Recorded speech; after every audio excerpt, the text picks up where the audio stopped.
tardes. En el día de hoy vamos a hablar sobre el tema 2 de la unidad 1. Viene a desarrollar los puntos sobre la estabilidad laboral, el salario y el tiempo de trabajo.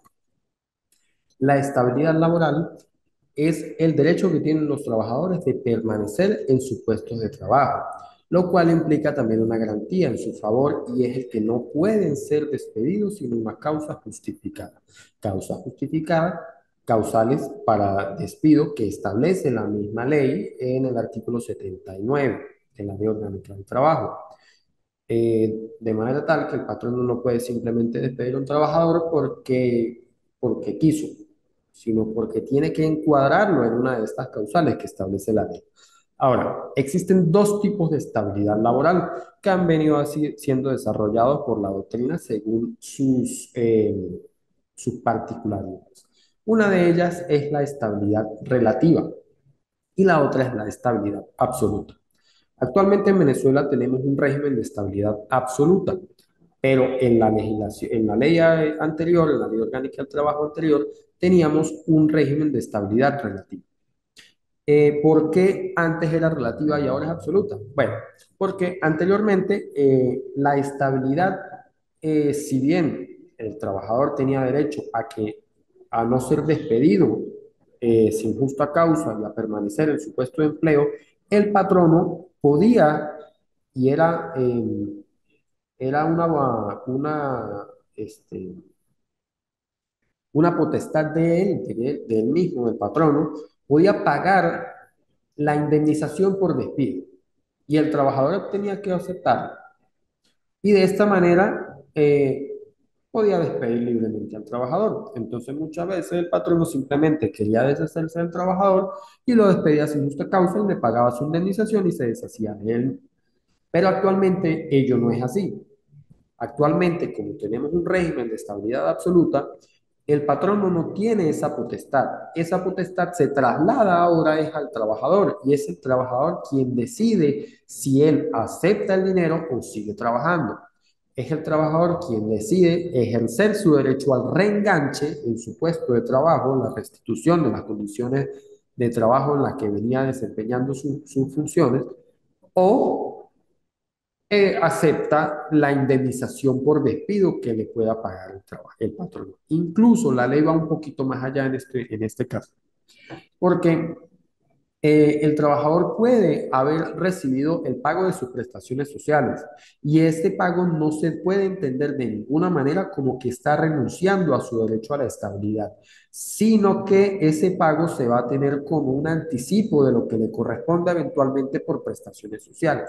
Vemos entonces cómo actualmente tenemos un régimen de estabilidad absoluta porque es mucho más amplio de lo que veníamos teniendo anteriormente. La estabilidad relativa que estaba en vigencia en la Ley Orgánica del Trabajo anterior, hay la estabilidad absoluta que tenemos actualmente en vigencia. Bien, a pesar de ello, hay algunos trabajadores que están excluidos de estabilidad. Ellos son única y exclusivamente los trabajadores de dirección, que en la clase anterior vimos cuáles eran estos trabajadores de dirección. Esos trabajadores no están amparados por estabilidad de ningún tipo, por lo tanto pueden ser despedidos sin ninguna causa, pueden ser despedidos. Y ello tiene un sentido lógico, porque este tipo de trabajadores, como toman decisiones del rumbo de la empresa, se requiere de ellos una extrema confianza, una extrema delicadeza y manejan situaciones de suma relevancia para la empresa que mantener en un cargo de estos a un tipo de trabajador que no reúne las condiciones o que no es el apropiado para la situación actual de una empresa X pudiera llegar a terminar en el cierre de la misma entidad de trabajo o en el detrimento, un detrimento bastante grave para esa entidad de trabajo.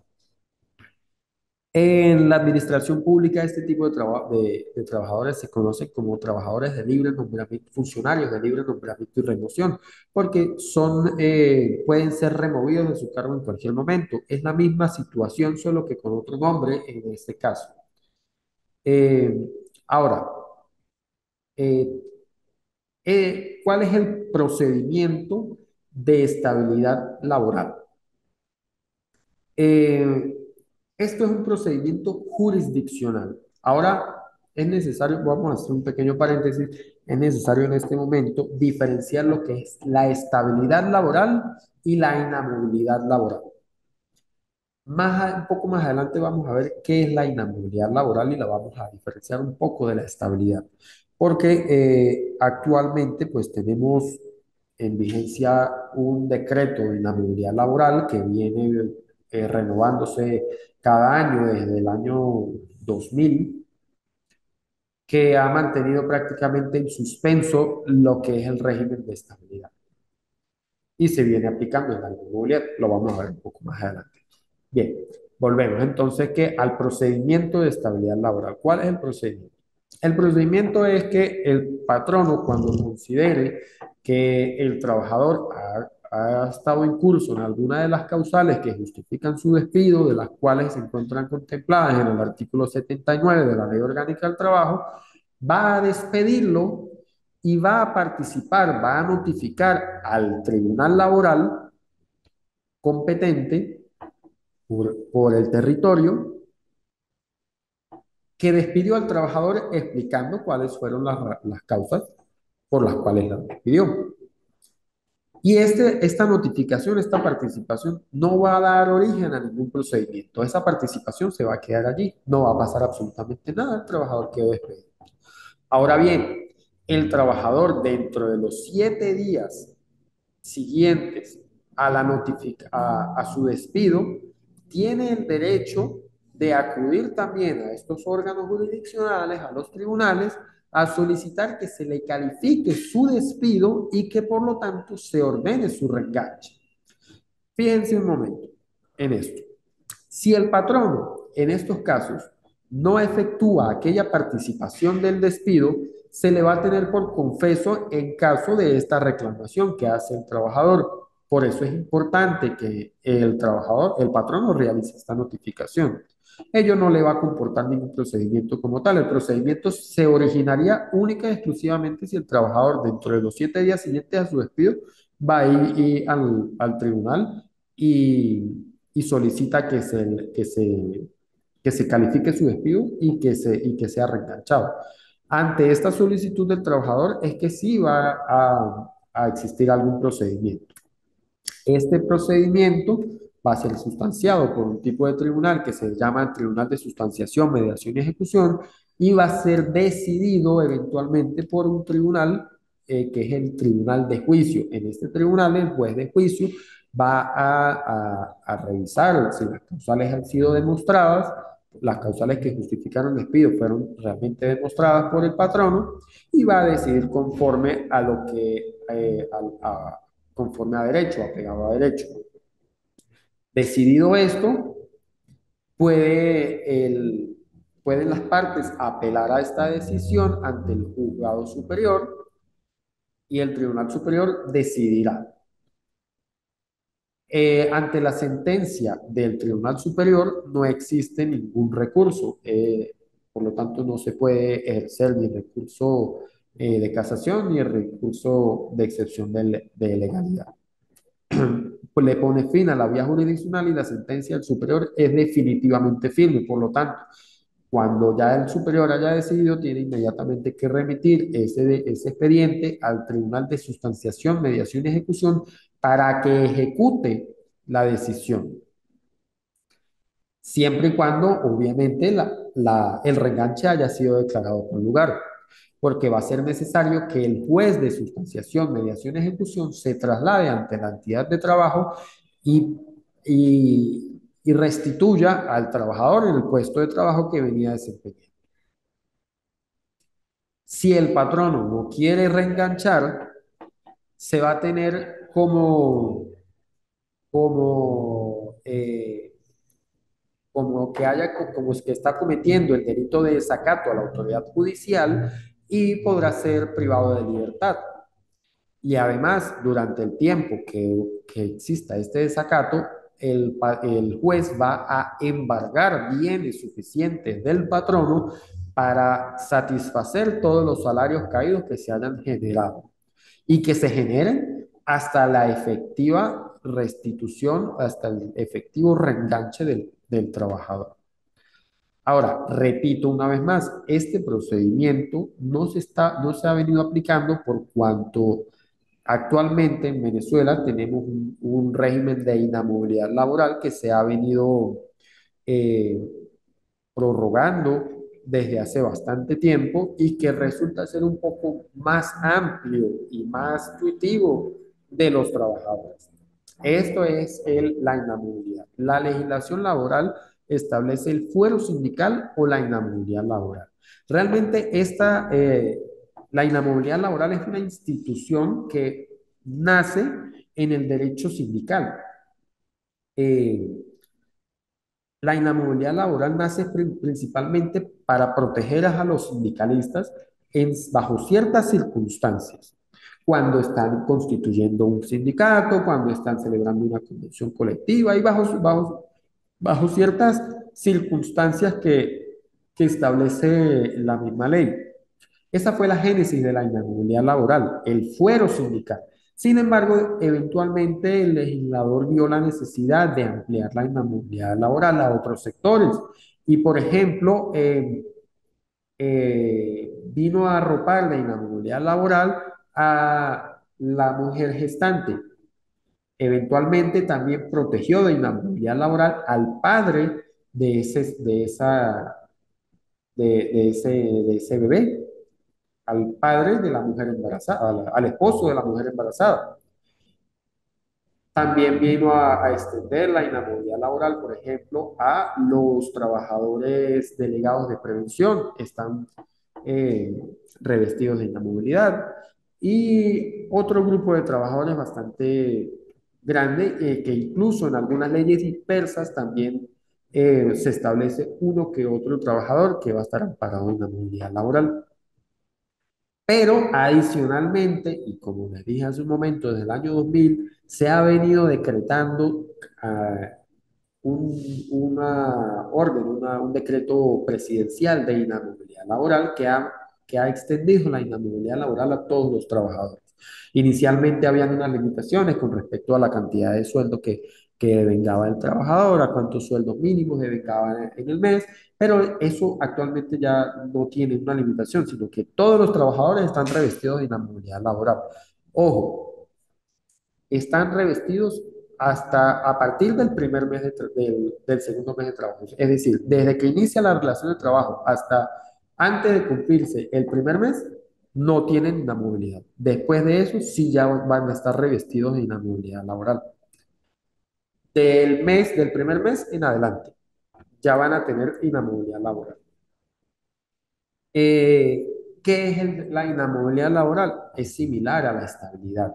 Es el derecho que tiene el trabajador a no ser despedido, desmejorado, trasladado en sus condiciones de trabajo y que tiene derecho a no ser despedido sin una causa que justifique ese despido. Pero, ¿qué sucede? ¿Dónde está la diferencia realmente?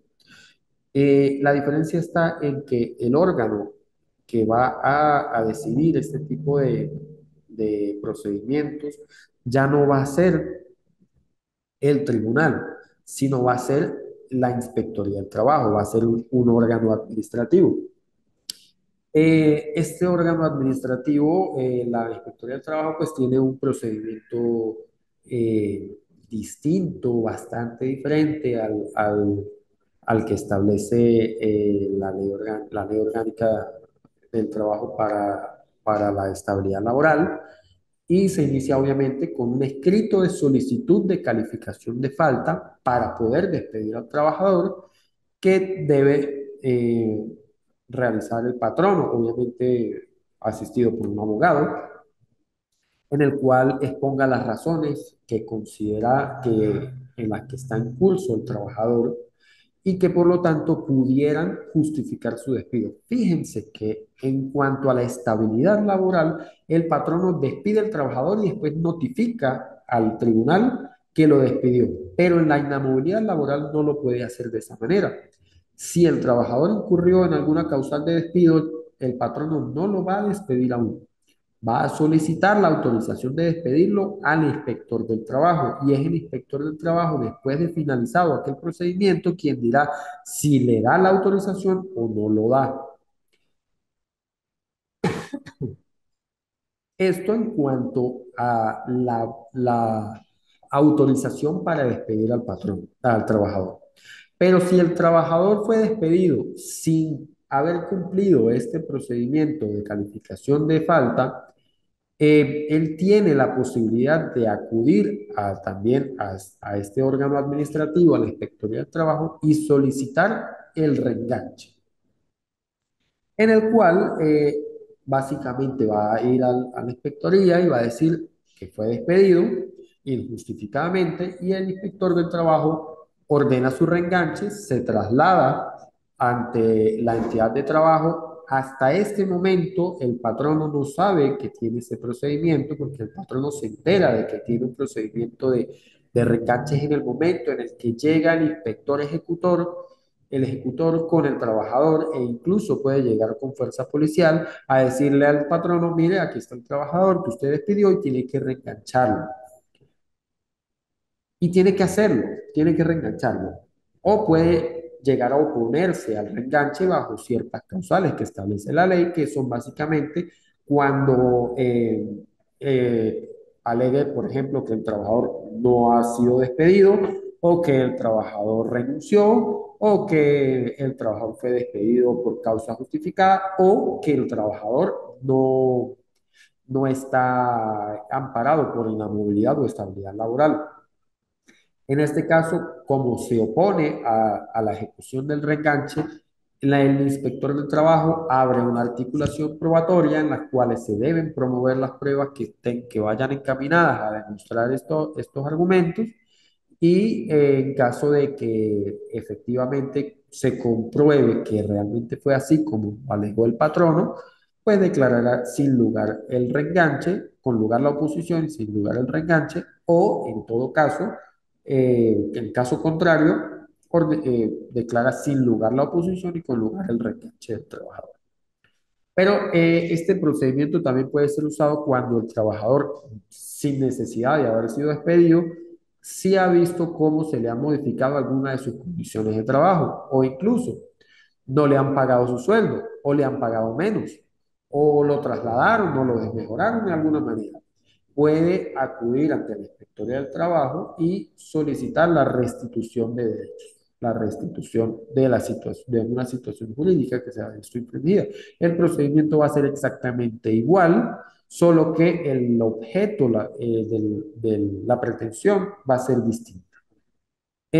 Ahora bien, el salario. ¿Qué es el salario? El salario es aquella contraprestación que el trabajador recibe por su función, por su prestación de servicio. El origen de la palabra salario en la mayoría de la doctrina coincide en decir que viene de Roma. A los inicios de la civilización romana, más o menos unos 500 años antes de Cristo, existía una vía que se llamaba la Vía Salaria, que iba desde las Salinas de Ostia hasta la ciudad de Roma. Y esa vía era custodiada por unos tipos de soldados que se denominaban salarium argentum. Era el agregado salarial.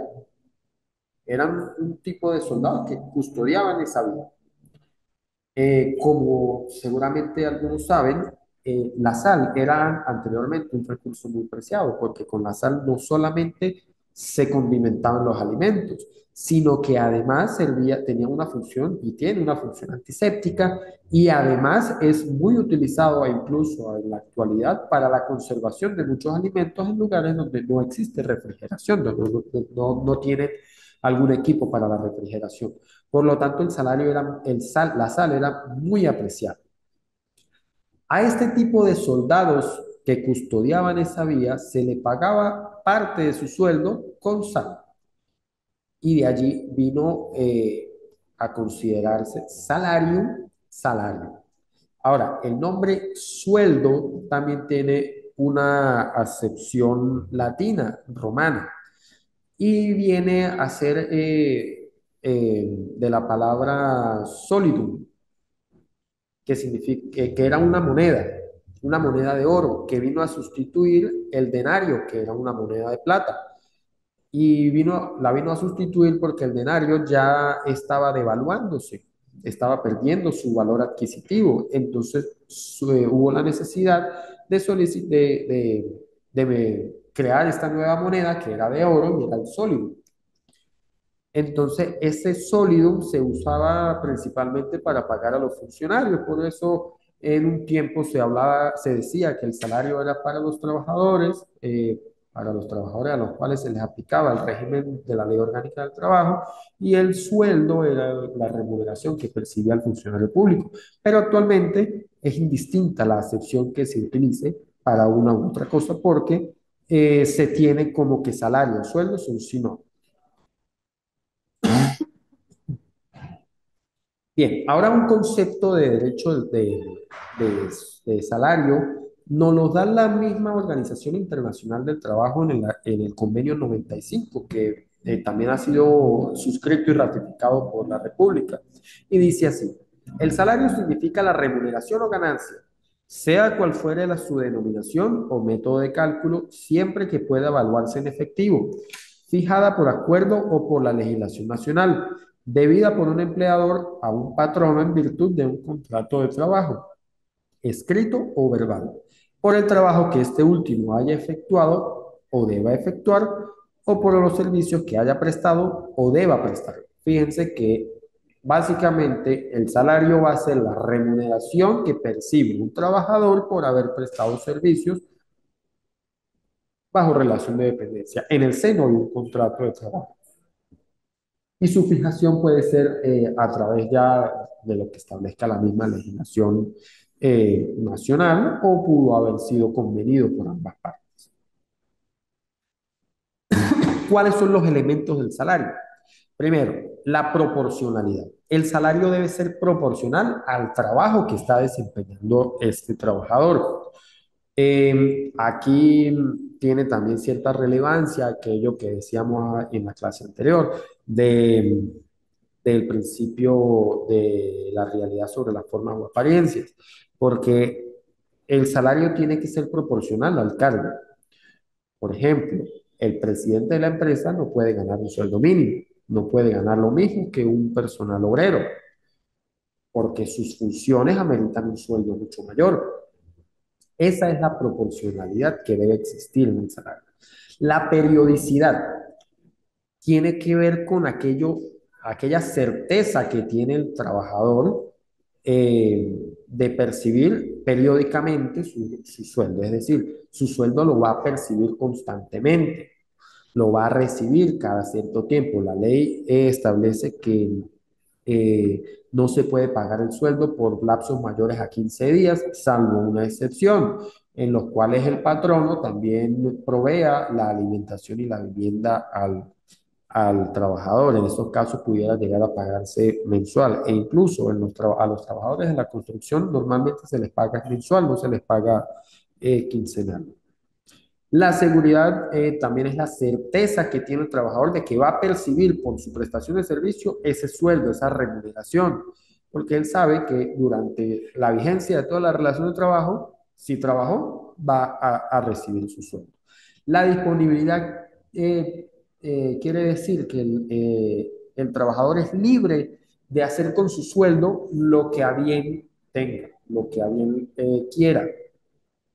Por eso, dentro de las formas de pago del salario, se prohíbe que el salario sea pagado en especie, se prohíbe que el trabajo sea pagado con alguna ficha, que era una práctica antigua en las cuales el patrono pagaba de repente con fichas para que fueran canjeadas en establecimientos que él mismo tenía por bienes y servicios.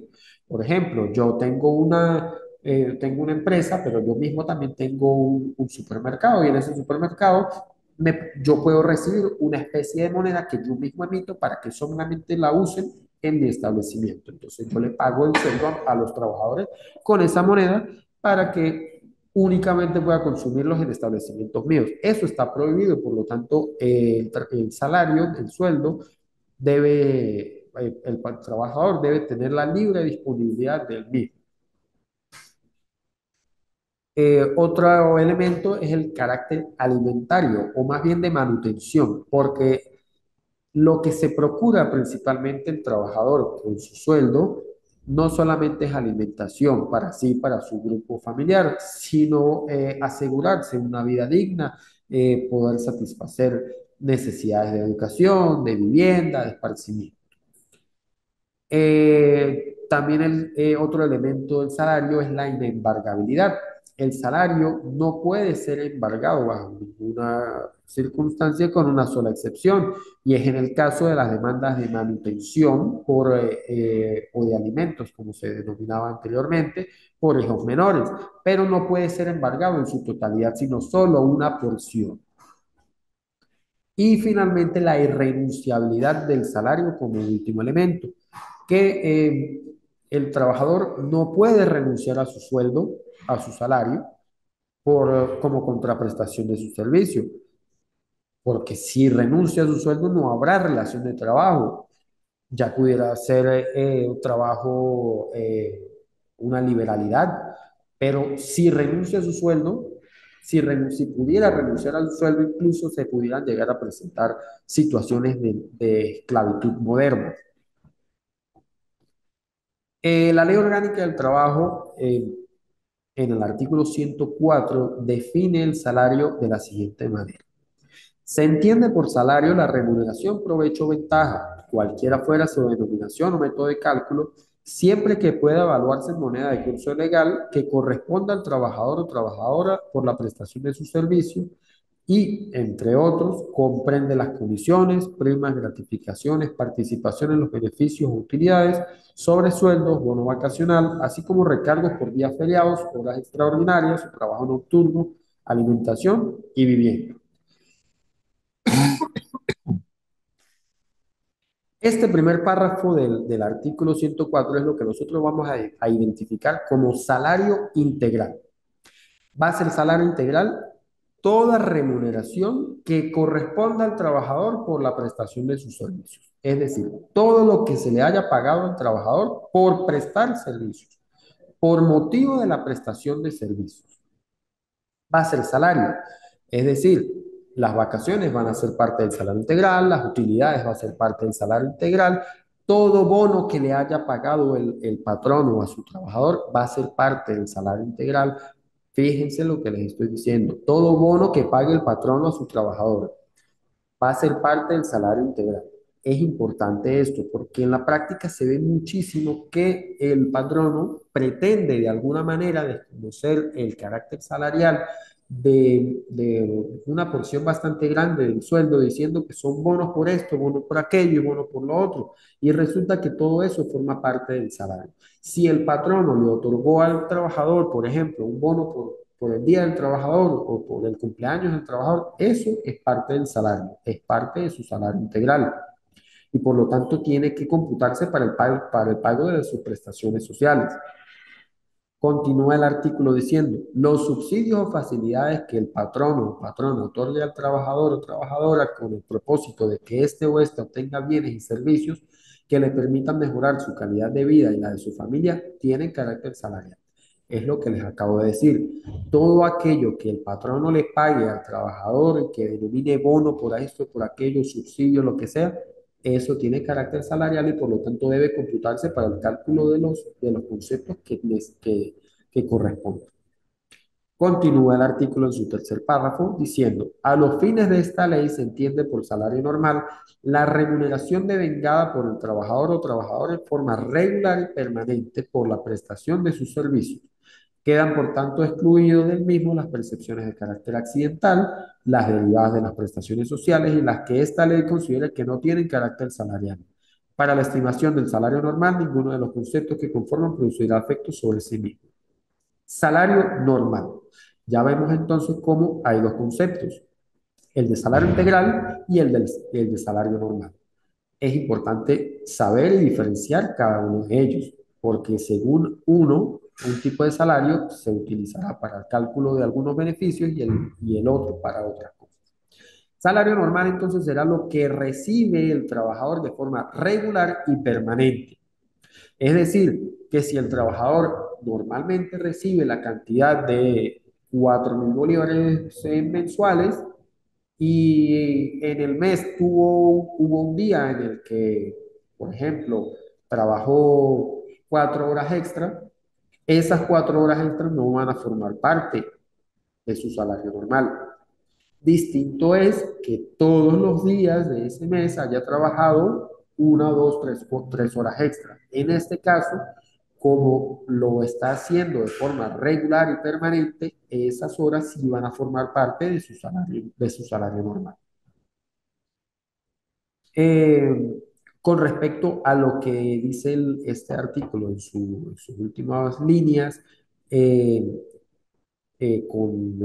por aquello de lo que no revistan carácter salarial, son aquellos que la ley denomina beneficios sociales no remunerativos, que básicamente son aquellos subsidios como por ejemplo el Cesta Ticket, que no tienen carácter salarial, o la, la obligación que impone la ley al patrono de pagar una parte de, de la las guarderías para los hijos, pero una parte que tiene una limitación según el salario mínimo establecido por el presidente de la República, por el Ejecutivo Nacional. Este tipo de subsidios, de beneficios, no revisten carácter salarial, pero porque la misma ley los excluye. Ahora, como les decía hace un momento, es importante tener claro estos dos conceptos de salario integral y salario normal. ¿Por qué? Porque según un tipo de salario se calculan ciertos conceptos y según el otro se calculan otros conceptos. ¿Qué calculamos con el salario integral? La antigüedad, es decir, prestaciones sociales, y la participación en los beneficios o utilidades, las utilidades que calculamos con el salario normal, el bono nocturno, las horas extraordinarias, las vacaciones y el bono vacacional. Bono nocturno. ¿Cuándo se genera un bono nocturno? Cuando el trabajador presta servicios en horas nocturnas.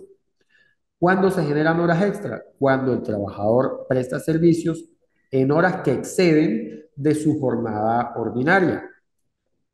Vacaciones y bono vacacional se causan cuando el trabajador ya tiene un año de trabajo ininterrumpido. Vamos a ver un poco más adelante sobre esto. Formas de estipular el salario. El salario puede estipularse por unidad de tiempo, por unidad de obra, por pieza o a destajo o por tarea. Por unidad de tiempo se tiene en consideración el tiempo en el cual el trabajador va a prestar servicios y entonces se estipula un salario para ese tiempo determinado. Es decir, se puede estipular el salario de forma mensual. Mensualmente percibirá un salario de tanto. De esa manera, yo teniendo el salario mensual, puedo determinar el salario diario dividiendo ese salario que se pactó de manera mensual entre 30 y puedo determinar también el salario hora dividiendo el salario diario entre la cantidad de horas que conforman la jornada del trabajador, según lo que vamos a ver también más adelante, que son las limitaciones de la jornada. Entonces, en este caso, cuando el salario ha sido estipulado por unidad de tiempo, vamos a tomar en consideración el tiempo en el cual el trabajador va a prestar sus servicios. Cuando el salario se estipula por unidad de obra, por pieza o a destajo, lo que se tiene en consideración ya no es el tiempo en el cual va a estar prestando servicios, sino el resultado de su trabajo, es decir, el producto de su esfuerzo, el producto de su trabajo. Puede ser, por ejemplo, el caso de una persona que trabaja para una empresa que confecciona prendas de vestir y le pagan por cada prenda de vestir tantos bolívares o tantos pesos o tantos dólares. Ese va a ser un salario por pieza o por hora. Las comisiones son un tipo de salario que se asemeja o se equiparan, tanto la jurisprudencia como la doctrina lo ha equiparado y lo ha establecido de esta manera como un salario a destajo. ¿Por qué? Porque es que es un salario variable, es un salario que no importa la cantidad no se va a considerar el tiempo que el trabajador ha estado prestando servicios, sino el trabajo que está haciendo al vender el producto que, que produce la empresa o que comercializa la empresa. Y el salario se estipula por tarea cuando de alguna manera se mezclan estos dos, los dos que antecedieron, es decir, la unidad de tiempo y la unidad de obra, pieza de destajo. En estos casos vamos a considerar el tiempo de servicio, el tiempo en el cual está prestando servicios, y también vamos a tomar en consideración el producto de ese trabajo, es decir, eh, es como una mezcla de los dos anteriores. Vamos a tomar en consideración tanto el tiempo como el resultado de ese trabajo. También existen algunas incidencias salariales, como es el bono nocturno, que ya hace un momento decíamos que el bono nocturno es aquel que se causa por haber prestado servicios en horas nocturnas, según algo que cuáles son las horas nocturnas, las que vamos a ver un poco más adelante con respecto a las limitaciones de la jornada. El bono nocturno se calcula con un recargo del 30% sobre el valor del salario normal de esa jornada. Es decir, que tengo que determinar primero el valor hora, calcularle el 30% y multiplicarlo por la cantidad de horas trabajadas en horario nocturno. En las horas extraordinarias, nuevamente repetimos, son aquellas horas que han sido trabajadas en exceso de la jornada ordinaria. Las horas extraordinarias realmente son excepcionales, deben ser excepcionales, porque la ley establece que solamente se puede prestar servicio en horas extraordinarias bajo ciertas causales taxativas. Es solo bajo esas causales y no por cualquier motivo. No es que el patrono quiso poner a trabajar a sus trabajadores tantas horas extraordinarias todos los días, porque no es esta la naturaleza, no es ese el sentido que busca esta institución, sino que deba trabajar, son causales excepcionales que de alguna manera justifican que se preste servicio en horas extraordinarias. Y sin embargo, aún así, la misma ley establece también la obligación del patrono de solicitarle autorización al inspector del trabajo para que se puedan prestar servicio en estas horas extraordinarias. Aun y cuando la causal esté justificada, tiene que solicitar la autorización al inspector del trabajo para que le permita trabajar estas horas extraordinarias. ¿Qué sucede? Que esto nunca pasa. Nunca los patronos solicitan la autorización y normalmente las horas extraordinarias se trabajan sin ningún motivo, sin ninguna causa, simplemente se trabajan y ya. Y el patrono, pues en cierto modo se beneficia de ello porque quien tiene que demostrar el trabajo en horas extraordinarias no es el patrono, es el trabajador. Entonces a veces le queda cuesta arriba. Por lo demás, la cantidad de horas extraordinarias que se pueden laborar en un año están limitadas a 100 horas, a 100 horas por año. Ello no quiere decir que si el trabajador trabajó muchas más horas, pues no se le vayan a pagar, pero él debe demostrar que realmente trabajó estas horas. El recargo con el cual se debe pagar estas horas extraordinarias es del 50% de recargo sobre el valor del salario normal de la jornada efectivamente trabajada en esa jornada. Pero, escuchen bien, si el patrono no solicitó la autorización a la Inspectoría del Trabajo para prestar servicios en horas extraordinarias, se tiene que calcular con el doble del recargo que establece la ley, es decir, con el 100% del valor de la jornada, de la hora de la jornada del salario normal. Por lo demás, la ley establece que la propina tiene carácter salarial y aquí hace diferenciación entre dos cosas distintas. Una es el recargo por consumo y otra es la propina propiamente dicha. El recargo por consumo Se da muchas veces en aquellos establecimientos, en los cuales, principalmente restaurantes, en los cuales se le cobra un porcentaje del valor de la factura al comensal, al cliente, para de esta manera, pues, remunerar o beneficiar al trabajador. Ese recargo por consumo tiene que estar especificado en la factura. Y ese monto que se le paga efectivamente al trabajador tiene carácter salarial, que es parte de su salario. Y es su salario normal, porque lo percibe todo el tiempo, todos los meses. Se causa todo el tiempo de forma regular y permanente. Y la propina propiamente dicha es aquella que el cliente le otorga directamente, sin intermediación de nadie, al trabajador. En este caso, cuando estamos hablando de este tipo de propina propiamente dicha, en estos establecimientos en los que se acostumbra a dar propina, debe existir un convenio entre el patrono y el trabajador en el cual fijen un monto que representa el derecho del trabajador a percibir esta propina, que se le va entonces a considerar para el cálculo de todos los demás conceptos. Es decir, que si se pactó un monto X, ese monto lo tengo que considerar por cuanto es salario normal para el cálculo de todos los demás conceptos, de horas extra, de hora de bono nocturno, de vacaciones, de bono vacaciones. Eh,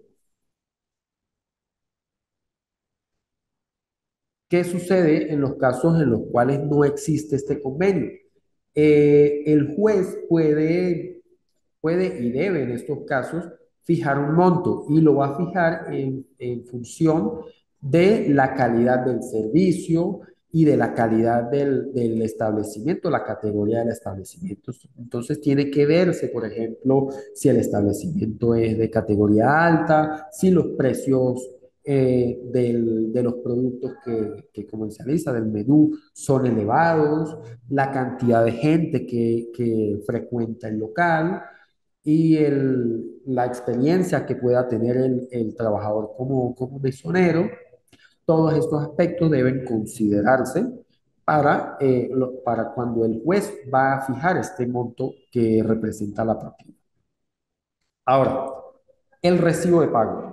Esto, al igual que el contrato de trabajo, es algo que muchos patronos no lo dan por desconocimiento y piensan que están haciendo algo que les favorece a ellos, cuando realmente se están perjudicando bastante. Porque el recibo de pago es para protegerse el mismo patrono, no para proteger al trabajador. El recibo de pago es el medio por el cual el patrono va a demostrar el salario que le pagó al trabajador. No es el trabajador quien tiene que demostrar el salario en caso de una reclamación, ya sea en la Inspectoría del Trabajo o en el tribunal. Es el patrono quien tiene que demostrar qué fue lo que le pagó al trabajador. Si el patrono no tiene recibo de pago y el trabajador quiere alegar un salario mucho mayor, el patrono va a tener que ver cómo hace para demostrar el salario. Si no tiene recibos de pago, lo va a tener más difícil. Entonces, es muy importante que el patrono otorgue el recibo de pago y que esté debidamente firmado por el trabajador. Porque si no está firmado, no tiene ningún valor. Y ese recibo de pago tiene que cumplir con los requisitos que establece la misma ley. Tiene que ser suficiente en el sentido de que cualquier persona entendida de la materia pueda determinar con los datos que se aportan allí cómo se le pagó el salario y cómo se llegó al monto. Tiene que especificar la cantidad de días trabajados, cuál es el salario, cuál es su salario normal, cuáles fueron sus días de descanso, cuáles, si por ejemplo pagó vacaciones, cuáles fueron sus días de vacaciones, todo. Si trabajó en horas extraordinarias, cuáles horas extraordinarias trabajó, si trabajó en horas nocturnas, cuántas horas nocturnas trabajó, todo lo tiene que demostrar, todo lo tiene que detallar en ese recibo de pago. Recuerden lo que les estoy diciendo, es muy importante. El recibo de pago es para protección del propio patrono, no del trabajador. Es muy común que llegan las demandas al tribunal y y el patrono no tiene ni un solo recibo de pago. porque no sé por qué existe esa falsa mentalidad, esa errada mentalidad de que no darle el recibo de pago al trabajador eh, resulta beneficioso para el patrón, cuando realmente se está poniendo la soga en el cuello. Bien, jornada de trabajo. La jornada de trabajo es el tiempo durante el cual el trabajador está a disposición de cumplir con las obligaciones que le corresponda en el proceso social de trabajo, según lo que establece el artículo 167 de la Ley Orgánica del Trabajo. Es decir, ¿cuál es la jornada? Es el tiempo que el trabajador está disponible para cumplir con sus funciones. Esa es la jornada de trabajo. Pero en esta jornada de trabajo, la misma ley establece que el trabajador tiene derecho a descansar dentro de su jornada. ¿Sí? Este es lo que se conoce como descanso intrajornada, porque es el descanso dentro de la jornada. Este descanso generalmente es de una hora. Durante este descanso el trabajador suspende sus labores y tiene el derecho de salir de la entidad de trabajo, de la empresa, de su lugar de trabajo. Eh, Nuevamente es de mínimo una hora. El trabajador no puede haber prestado servicios durante más de 5 horas seguidas, sino que a las 5 horas ya tiene que salir a descansar obligatoriamente. Esta hora puede ser dividida en dos partes, es decir, que puede tomar primero media hora y después tomar otra media hora, pero eso ya es a elección del trabajador y siempre y cuando también el patrono lo permita según el horario que se haya pactado. Y esta hora no se computa como trabajo efectivo.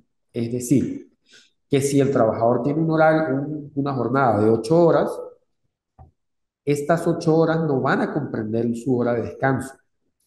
Quiere decir que el trabajador va a prestar servicios 5 horas, sale una hora de descanso y va luego a prestar el resto de las horas que le correspondan para cumplir las 8 horas de trabajo.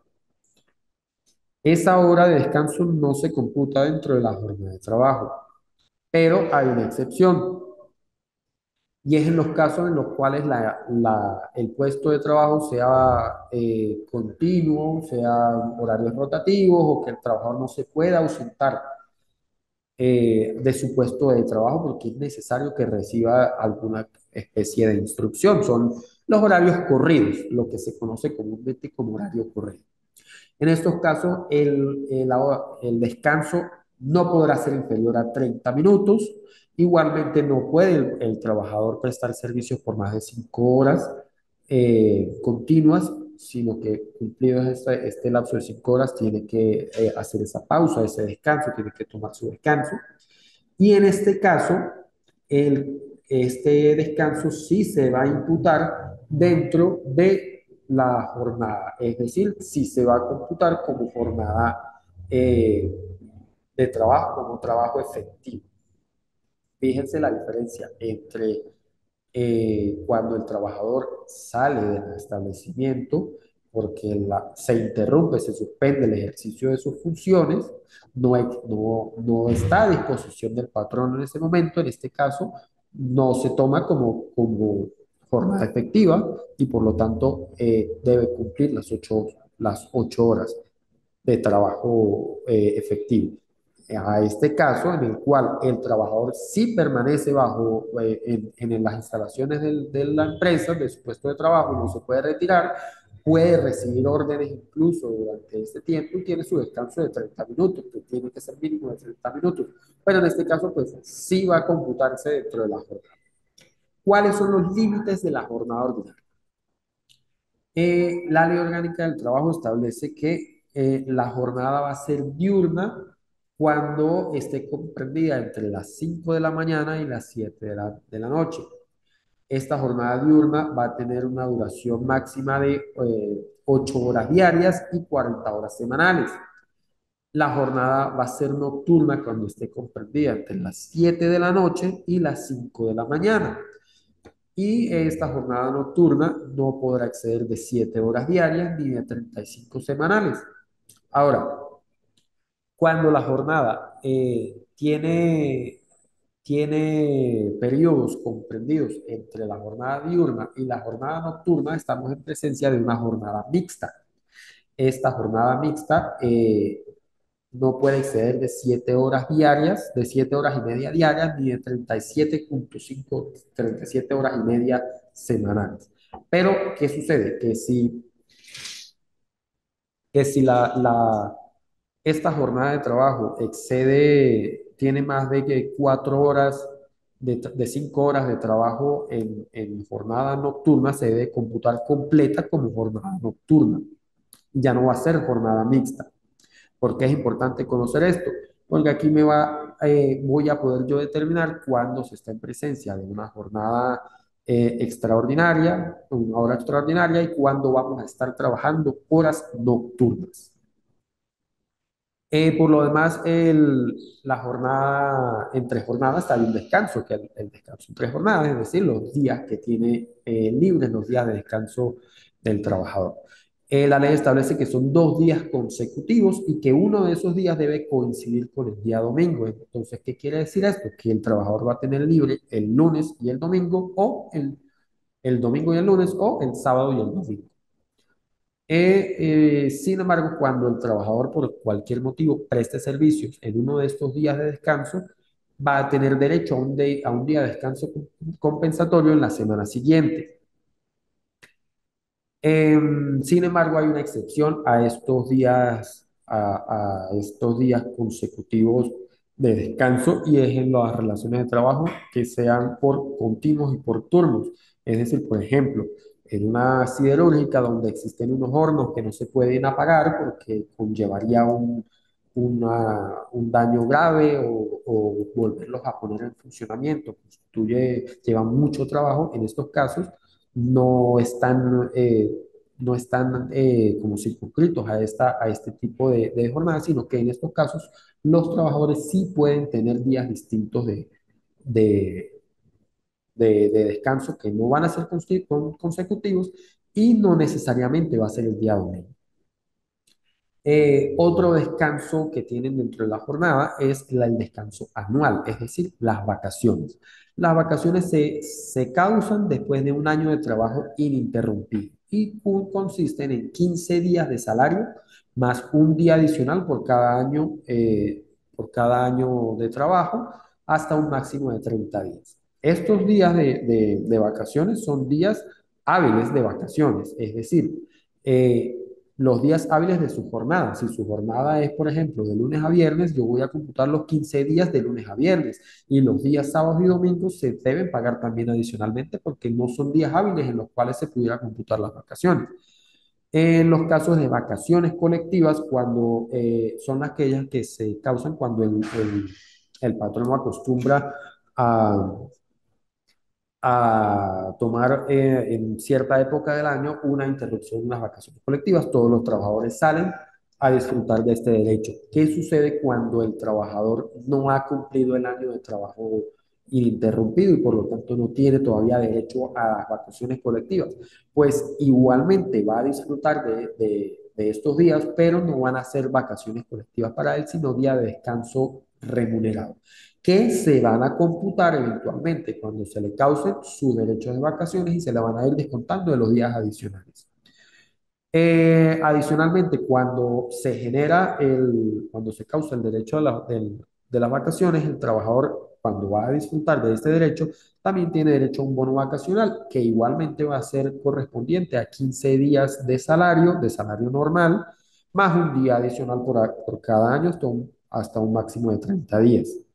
Pero esto en el bono vacacional, si no se pagan los días adicionales, solamente los 15 días o lo que corresponda según los años de servicio. Ahora, hay algo muy importante. Si el trabajador se le pagaron las vacaciones, pero no disfrutó de las mismas, es objeto de repetición en el pago. Es decir, no disfrutó de sus vacaciones, pero sí se las pagaron, tienen que volver a pagárselas de eventualmente. Muy importante esto.